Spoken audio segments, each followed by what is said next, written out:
Mejor diseño de sonido original. Mejor un fantasma. Una muerta. Si quieres Gastón Brisky, Lord. Mariano del Rosso, hombre viajando en taxi.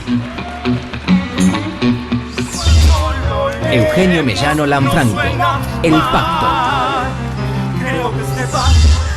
Germán Brusela, Voz y Master Show.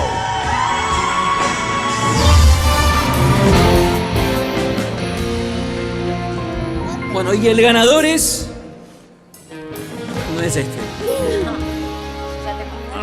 este? Está un poquito... Mariano del Rosso por Hombre Viajando en Taxi.